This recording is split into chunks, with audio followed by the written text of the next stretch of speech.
Glucose अणु में कितने कार्बन के परमाणु उपस्थित होते हैं?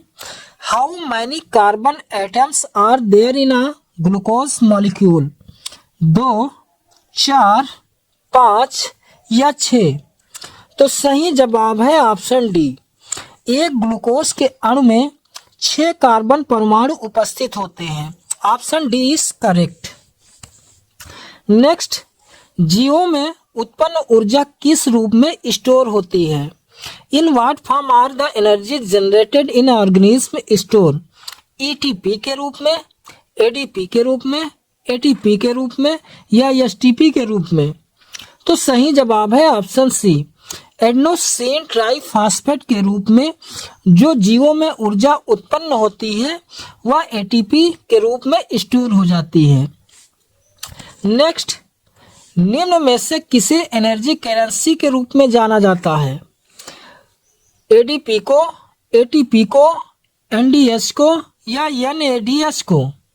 तो सही जवाब है ऑप्शन बी, एटीपी यानी एडेनोसिन ट्राइफॉस्फेट को एनर्जी करेंसी, ऊर्जा सिक्के के रूप में इसे जाना जाता है। नेक्स्ट, ग्लाइकोलिसिस का अंतिम प्रोडक्ट क्या होता है? 2 पारुविक अम्ल के अणु, 2 NADH, 2 जल के अणु या आला देश? तो सही जवाब है ऑप्शन डी, यानी कि ग्लाइकोलिसिस के जो अंतिम प्रोडक्ट बनते हैं तो 2 पारुविक अम्ल के अणु होते हैं और 2 NADH के अणु और 2 जल के अणु, यानी ये तीनों ग्लाइकोलिसिस के अंतिम उत्पाद के रूप में प्राप्त होते हैं। नेक्स्ट, अवायवीय श्वसन या ग्लाइकोलिसिस की पूर्ण प्रक्रिया में कुल कितनी एनर्जी का उत्पादन होता है? 6 ATP, 2 ATP या 38 ATP या 36 ATP? तो सही जवाब है ऑप्शन बी, 2 ATP का उत्पादन होता है। Next, how much energy is released from total store energy in a glucose molecule in anaerobic respiration? अनाक्षी श्वसन में ग्लूकोज अणु में संचित कुल ऊर्जा का कितनी ऊर्जा मुक्त होती है? लगभग 1%, लगभग 4% या लगभग 7% या 56%? तो सही जवाब है ऑप्शन सी, लगभग 7% के आसपास ऊर्जा मुक्त होती है। नेक्स्ट, खमीर या जीवाणुओं के अंदर ऑक्सीजन के अनुपस्थित में ग्लाइकोलिसिस के दौरान उत्पन्न पारुविक अम्ल ये किसमें परिवर्तित हो जाता है? इथेनॉल में, कार्बन डाइऑक्साइड में या एनर्जी में या आलापदीज यानी सभी में परिवर्तित होता है? तो सही जवाब है ऑप्शन डी, यानी ऑक्सीजन के अनुपस्थित में ग्लाइकोलिसिस के दौरान खमीर या जीवाणुओं के अंदर पारुविक अम्ल जो कन्वर्ट होता है तो वह इथेनॉल, कार्बन डाइऑक्साइड और एनर्जी ये सभी के रूप में कन्वर्ट होता है। इसलिए सही जवाब option D is correct.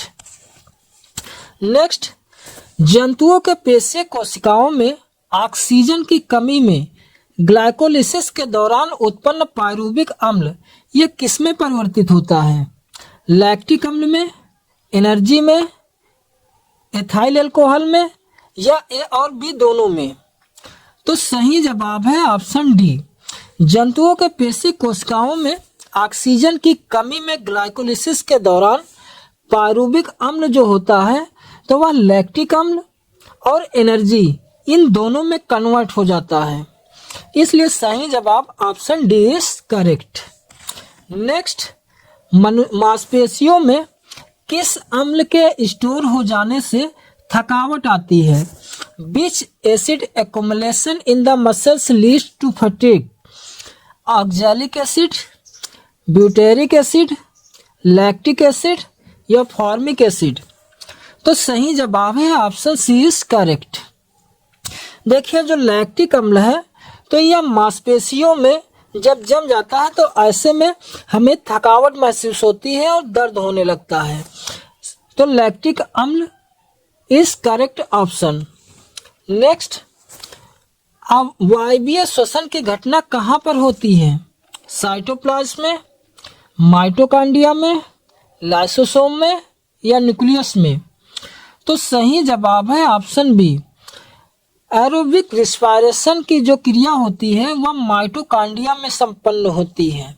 Next, यह रिएक्शन दिया है, ग्लूकोज है, कोशिका द्रव्य और पारुविक अम्ल, फिर माइटोकॉन्ड्रिया में 6O2 और कार्बन डाइऑक्साइड प्लस जल, फिर कितनी एटीपी ऊर्जा रिलीज होती है? 4 ATP, 2 ATP या 38 ATP या 34 ATP?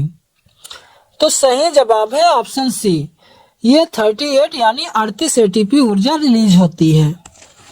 नेक्स्ट, ATP का पूर्ण नाम क्या है? Full form of the ATP? Adenosine phosphate, adenosine phosphate या एन-डेरिवेटिव फॉस्फेट या एडेनोसाइन ट्राइफॉस्फेट? तो सही जवाब है option D, adenosine triphosphate. Next, यदि E1 वायवीय श्वसन में उत्पन्न ऊर्जा है, E1 ये वायवीय श्वसन में ऊर्जा रिलीज होती है, और E2 जो है यह अवायवीय श्वसन में ऊर्जा रिलीज होती है, तो निम्न में से कौन सा एक सही कथन है?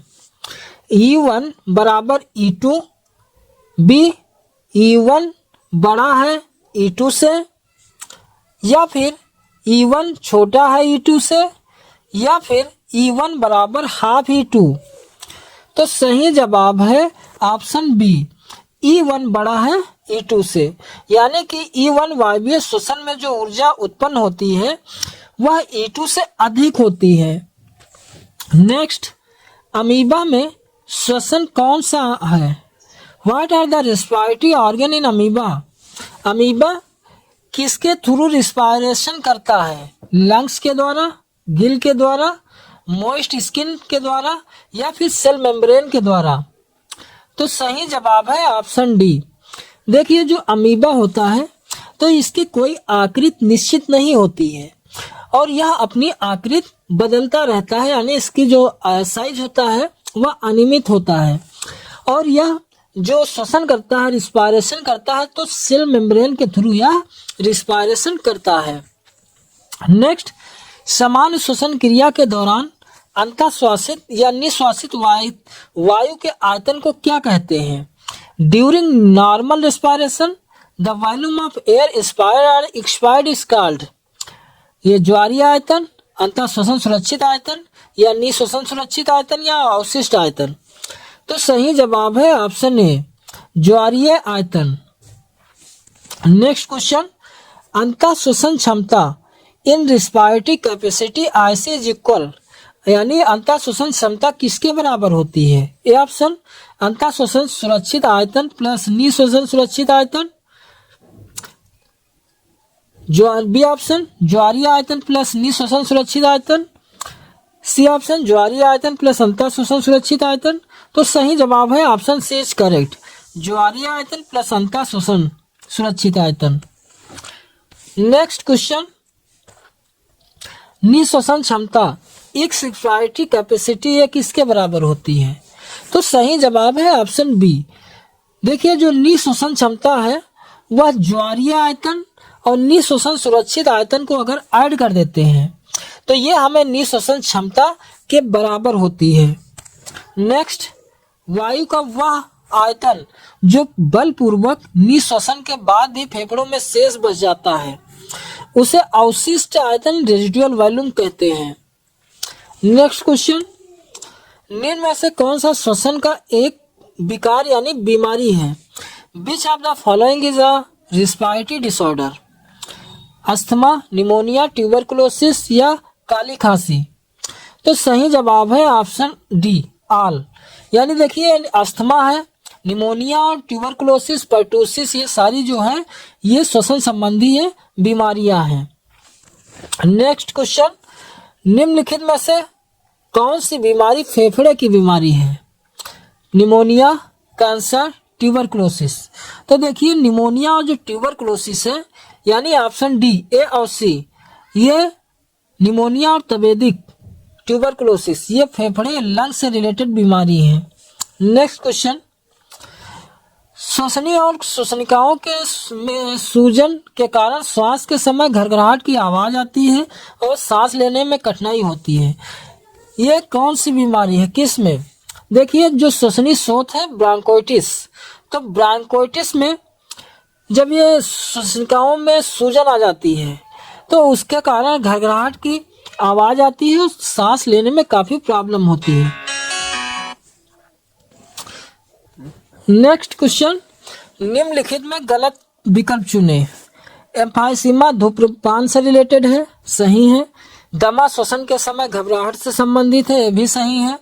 ब्रोंकाइटिस में श्वसनी के सूजन आ जाने के और जलन होता है, ये भी सही है। इन्फ्लुएंजा में आंख का विकार, ये गलत है। इन्फ्लुएंजा आंख के विकार से संबंधित नहीं, यह भी श्वसन से संबंधित बीमारी है। नेक्स्ट क्वेश्चन, इन्फ्लुएंजा किसके कारण होता है?